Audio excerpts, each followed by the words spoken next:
الحمد لأهله والصلاة على أهلها وبعد. محترمو او معززو ورونو، د دین د ابتدایي زده کړو د درسونو په سلسله کې مو څو درسونه د مسلمانو خویندو لپاره ځانګړي کړي وه. د هغو درسونو په سلسله کې نننی درس بیا د حجاب د موضوع لپاره دی. څو خبرې ورباندې کوو. اوله مسله دا ده چې یو کس د یوې ښځې سره نکاح وکړي، د هغې ښځې مور یې خواښې ګرځېږي، د خواښې څه ستر نه کېږي. دوهمه مسله دا ده کله چې یو څوک د یوې ښځې سره نکاح وکړي، نو د هغې ښځې ورور د ده اخښی سو، مور یې خواښه سوه، خو د ده مور د ده د موره څخه د هغه اخښي ستر کول لازمي دي. یعنې دا چې زید دا د احمد د خور سره نکاح وکړي، نو احمد یې اخښي سو، د احمد مور یې خواښه سوه، خو زید چې کومه مور لري، دغه د زید مور د احمد هیڅ نه ده. احمد به د زید د مور څخه ستر کی. او همدا ډول بله مساله دا ده چې کله یو سړی د یوې ښځې سره نکاح وکړي، او بیا په اکثرو کورو کې داسې وي چې لیور یو کوچنی زوی ورکړي، وایي ځه دا ته تربیت که، یا پردی سړی زوی ورکړي، دا یې کوچنی لوی کړي. کله چې کوچنی لوی سو، نو بالغ سو، د دغه ښځې څخه به پرده ضرور کوي. البته که یې شیدې ورکړي وې، نو بیا پرده نسته. منتها یوه خبره دا سته چې په رضا باندې هم حرمت راځي. که یو چا د یوې ښځې شیدې ورودلې، هغه ښځه د ده مور ګرځېږي، د هغې ښځې لوڼې د ده خویندې ګرځېږي، د هغې ښځې خویندې د ده خاله ګرځېږي. د ده نکاح نه بیا د هغې ښځې سره روا کېږي، نه د هغې ښځو د لوڼو سره روا کېږي، نه د هغې ښځې د خویندو سره روا کېږي. البته علما وایي چون زمانه د فتنو ده، د رضا په وجه باندې دي، دا حجاب له منځه نه ځي. بله مسله دا ده چې یوه ښځه که سپین سره سي، بیا هم د دې دپاره پکار ده چې د نامحرم نارینه څخه پرده وکړي. دغه پرده یې علماو واجب بللې ده. بله مسله دا ده چې نرښځی هغه بولي چې څه علائمې پکښې د نارینه دي او څه علائمې پکښې د ښځې دي. نو ځکه علما فرمایي چې دغه نرښځی د دې څخه به ښځې هم ستر کړي، او دی به د نارینهو څخه هم ستر کړي. ځکه په ده کې ځینې علائمې د نارینه دي چې د نارینه میل ورته پیدا کېږي، او ښځې به بیا ځکه د ده څه ستر کړي چې په ده کې ځینې مادې د نارینه شته چې ښځې ته یې میل پیدا شي. بله مسله دا ده که چیرې یوه ښځه مطلقه وي، یعنې طلاقه شوې وي، نو بیا د هغه خاوند څخه ستر کول فرض دی. هغه پردی سړی او دا پردی ښځه ده. او همدا ډول په ځینو کورو کې داسې وي چې په کور کې یو خاله مزدوره درولې وي، او یا یو سپین ږیری سړی په کور کې مزدور درولې وي، کار پکې د کور د نارینهو فرده چې د دغه ښځې څخه یې به کوي، دا واجب ده. یعنې دغه د کور خاله به حجاب د دغه کور د نارینهو څخه کوي، څه دي چې دا مزدوره د کار کوي، او د کور ښځې به د هغه مزدور څخه ستر کوي چې هغه د کور مزدور دی څه دی چې کار کوي. همدا ډول ځینې خلک د سپینږیري څخه صدر نه کوي، وایي دا سپینږیری دی.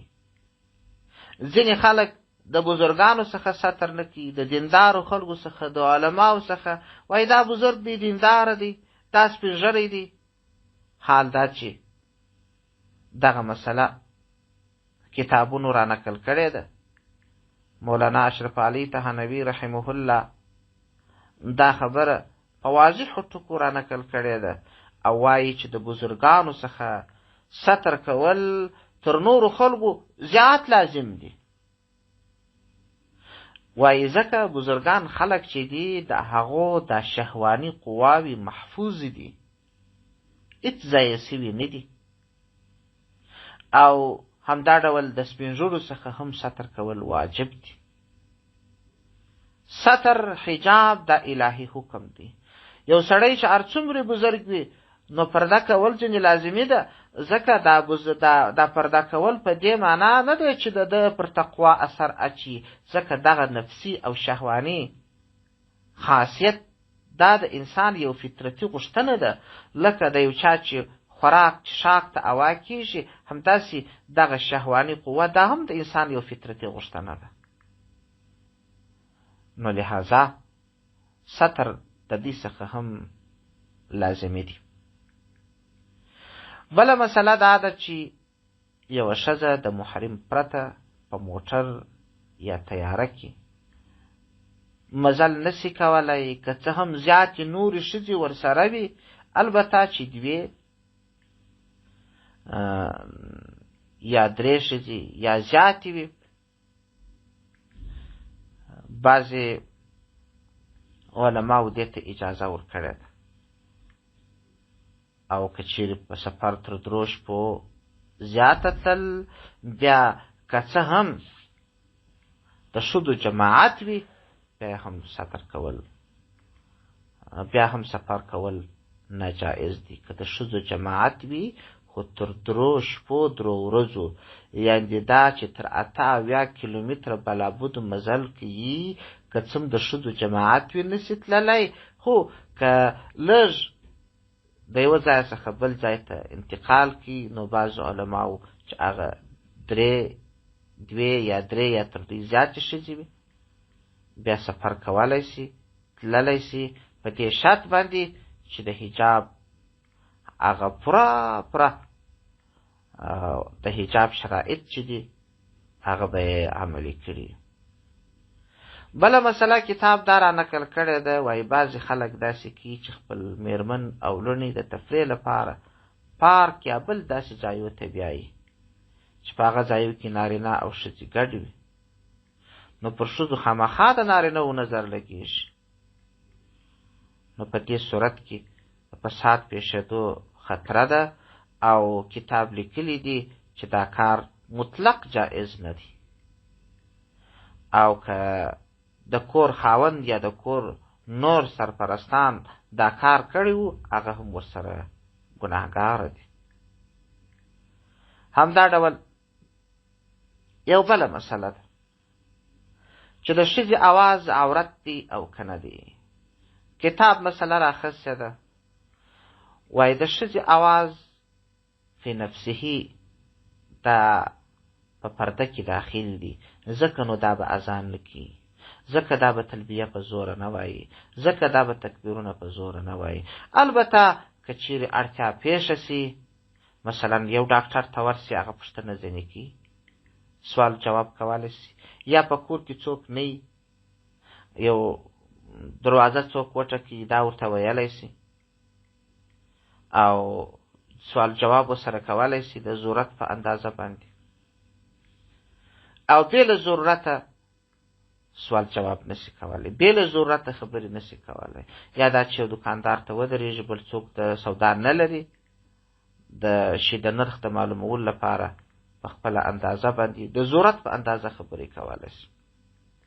بله مسله دا ده چې پردي نارینه ته د ښځې لپاره یا پردي ښځې ته د نارینه لپاره سلام کول او یا د سلام جواب جائز نه دی. وایي که فرضاً چا سلام ادا کړي، ښځې سلام ورته ووایه نامحرمه ښځې یا نامحرمه نارینه و ښځې ته سلام ووایه، نو وایي په زړه کې دې جواب ورکړي، په زوره دې نه ورکړي. یوه بله مسله شته، هغه دا چې پلار ورور که څه هم د محرماتو څخه دي، خو کتاب دا مسله را نقل کړې ده چې ځوانه لور د ځوان پلار سره یا ځوانه خور د ځوان ورور سره په یوه خونه کې په یو بستر کې د دې پرېستل جایز نه دي، ځکه رسول الله صلی الله علیه وسلم فرمایي وایي کوچنیان چې د 7 کلو سي نو د هغو بسترې ور جلا کړي. او همدا ډول د نامحرمه نفر سره خو په هغه اندازه باندې خبرې کول جائز دي چې څومره ضرورت وي. او بله مسله دا ده، د حضرت ابن مسعود رضی الله عنه څخه روایت دی چې رسول الله صلی الله علیه وسلم وفرمایل چې یوه ښځه د بلې ښځې د مجلس څخه وروسته د خاوند په مخ کې د هغې بلې ښځې پوره حال بیانوي، یعنې دا چې سترګې یې داسې وې، پزه یې داسې وه، ښایسته وه، بدرنګه وه. نبي علیه السلام حکم وکړي چې دا کار مه کوئ، وایي دا داسې دی لکه هغه چې هغې ښځې ته ګوري.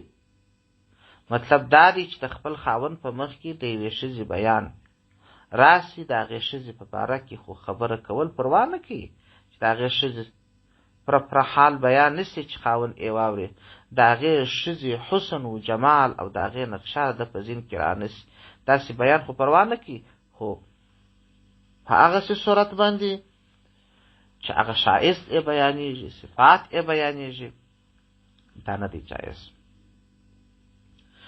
بله مسله دا ده د انسان د بدن د کوم حصې پټول چې فرض وي.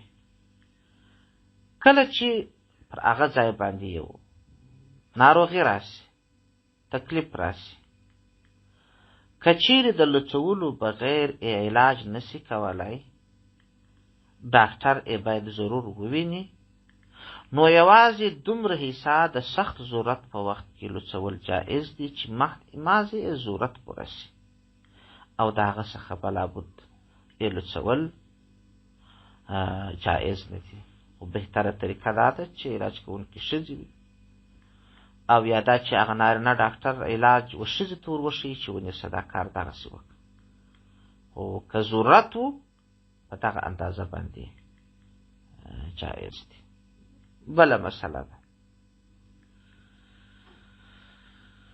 وایي نارینه ته د ښځې په اواز کې چې ترانه وویل سي یا قرأت د ښځې په اواز کې واورېدل سي، نو وایي په دې سره یو ډول د انسان دپاره نفساني کیفیت پیدا کېږي، او دغه ډول کیفیت پیدا کېدل ښه نه دي، بلکې د فتنې د وجې څخه چې فتنه ځینې پېښېږي دا کار منع دی. لہذا د ښځې اواز که قرآن په ویل سوي، که نعت په ویل سوي، نارینه دې نه اوري.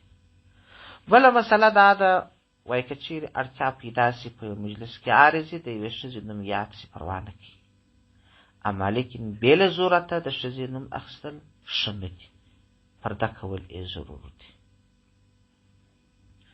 یو بله مسله ده، که اړتیا پیدا سي د ډاکټر سره یا د اشد ضرورت په وخت کې د رانیولو، خرڅولو یا د قاضي سره، نو د خبرو طریقه به یې څنګه وي؟